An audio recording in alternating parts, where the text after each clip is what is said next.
નમસ્કાર દર્શક મિત્રો, બીએન ન્યૂઝમાં આપનું સ્વાગત છે। આપ નિહાળી રહ્યા છો બીએન ન્યૂઝ ઝઘડિયા।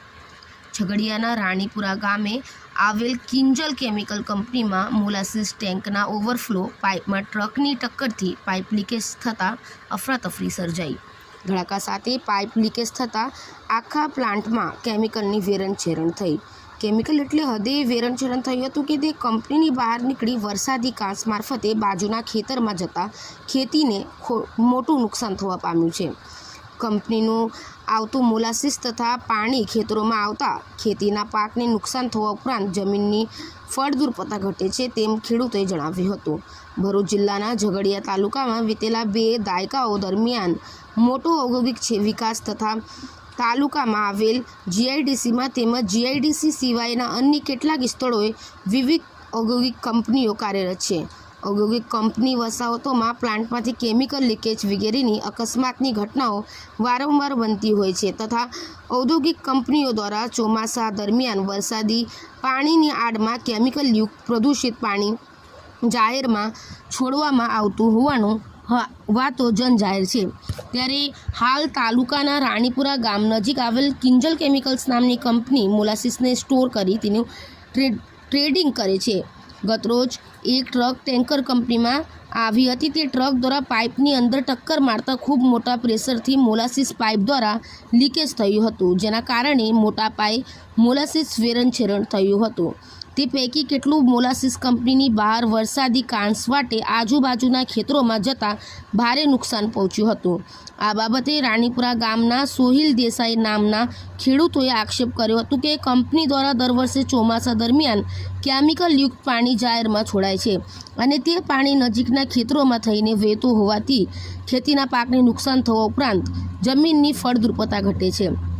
આ અંગે રાણીપુરાના ખેડૂત અગ્રણી સોહેલ કુમાર દેસાઈના જણાવ્યા અનુસાર કિંજલ કેમિકલ્સ કંપની દ્વારા દર વર્ષે ચોમાસામાં કેમિકલયુક્ત પાણી છોડવામાં આવે છે।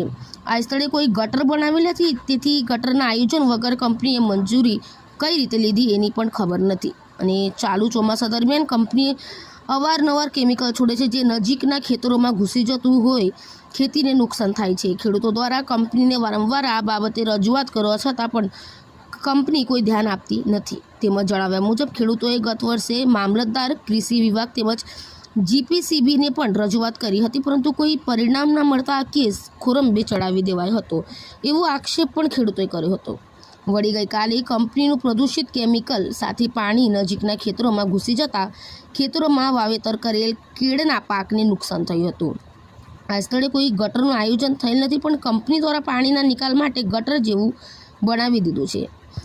આને લઈને ખેડૂતોએ ખેતરમાં જવાના રસ્તા પણ બંધ થઈ ગયા હોવાનું જણાવ્યું હતું। ગઈકાલની ઘટનામાં ખેડૂતોએ જીપીસીબીને પણ રજૂઆત કરી હતી, પણ હજુ કોઈ કાર્યવાહી નથી થઈ।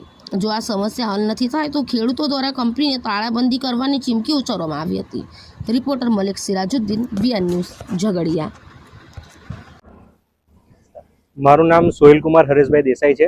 હું રાણીપુરા ગામનો વતની છું અને ખેતી તેમજ વ્યવસાય વકીલાતનો ધંધો કરું છું। મારા ખેતરની બાજુમાં કિંજલ કેમિકલ નામની કંપની છે। એ કંપનીને ત્યાં ગાડી મોલાસીસનું કંઈક સ્ટોરેજનું કામ ચાલી રહેલું છે ને એ લોકો દ્વારા જે તે દિવસે કંપનીની જે દિવસે મંજૂરી લીધી, પણ કંપની દ્વારા એ લોકોએ એમની ગટર લાઇનનું કોઈ પ્રોવિઝન આપેલું નથી। એ લોકોએ અમારા ખેતરની બાજુની અંદર એક ગટરનો એક ખાલી પોઈન્ટ છોડી દીધો છે। એ લોકોના વેસ્ટનું જે કંઈ ધોવાણ કરે એ બધું અમારા ખેતરમાં સીધે સીધું જાય છે। છેલ્લા 3 વર્ષથી આ લોકોથી આ રીતના અમને હેરાનગતિ કરવામાં આવે છે। તો અમે એમને રજૂઆત કરીએ છીએ તો અમને એવું કહે છે કે તમારાથી થાય તે કરી લો। પછી અમે આગળ મામલતદારમાં પણ રજૂઆત કરી હતી। ગઈ સાલ 5/8/2025ના રોજ આ રીતનો આગળ બનાવ બનેલો, એની આગળ બનેલો ત્યારે અમે પ્રેમથી એમને સમજાવેલું, પણ વધારે વરસાદ હોવાથી તે દિવસે થોડા પ્રમાણમાં હતું। ગઈ સાલ એની માત્રામાં વધારો થયેલો તો અમે જીપીસીબીમાં ફરિયાદ આપી। જીપીસીબીમાંથી આવીને સેમ્પલિંગ કરી ગયા। સેમ્પલિંગ કર્યા બાદ અમે લોકોએ મામલતદારમાં અને ખેતીવાડી વિભાગમાં નુકસાન વળતર માટે અમે અરજી કરેલી હતી। તો એ લોકોએ તાલુકા સ્વાગતમાં એ કેસને લઈ જઈને એમનું નિરીક્ષણ કરાવેલું। નિરીક્ષણ કરાવ્યાના પ્રાથમિક તબક્કામાં તો કેમિકલનું જે કંઈ પ્રમાણ છે એ પ્રમાણ બતાવતું હતું, પણ એના આગળના પુરાવાઓ કે આગળના જે કંઈ સંશોધન કરવાનું હોય એના માટે 60 થી 70 હજારનો કંઈક લેબોરેટરી ચાર્જ છે।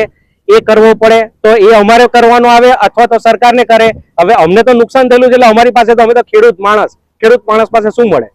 તો સરકારે એવું કીધું કે અમારા બજેટમાં એટલું નથી, જેથી કરીને એ કેસને ટલ્લે ચડાવ્યો. આ વર્ષે તો એમને હદ કરી નાખી છે. આ વખતે તો 2 થી 2.5 વીઘા સુધીની અંદર એમનું કેમિકલ પ્રસરેલું છે ને ગઈકાલે તો એટલો બધો પ્રવાહ હતો કેમિકલનો. આજે પણ અત્યારે આ ગટરમાં ચાલુ જ છે. ગટર કોઈ છે નહીં, પણ ગટર એમને જાતે બનાવી દીધી. અમારા પ્રવેશના રસ્તા પણ એમને બંધ કરી દીધા. આ માલિકી અમારી છે, અમારી મંજૂરી સિવાય એમને ગટર બનાવેલી છે. ને જીપીસીપી ને પણ ગઈકાલે અમે ફરિયાદ કરી છે, હજી સુધી સેમ્પલિંગ માટે આવેલા નથી. ને એમને અમે એટલી જ રજૂઆત કરીએ કે તમે આવો, સેમ્પલિંગ કરો, ખેડૂતની વ્યથાને સમજો. ખેડૂતનું કોઈ નથી, આજે કુદરત પણ ખેડૂતની તરફેણમાં નથી. તો આજે માણસ તરીકે માણસાઈ રાખો ને આ રીતના થતા નુકસાન બંધ કરો. ને જો એમનાથી બંધ ના થતો, એમનાથી રસ્તો ના થતો હોય તો એને તાળા મારો. હવે તો છેલ્લો રસ્તો તાળાબંધીનો જ રહેશે.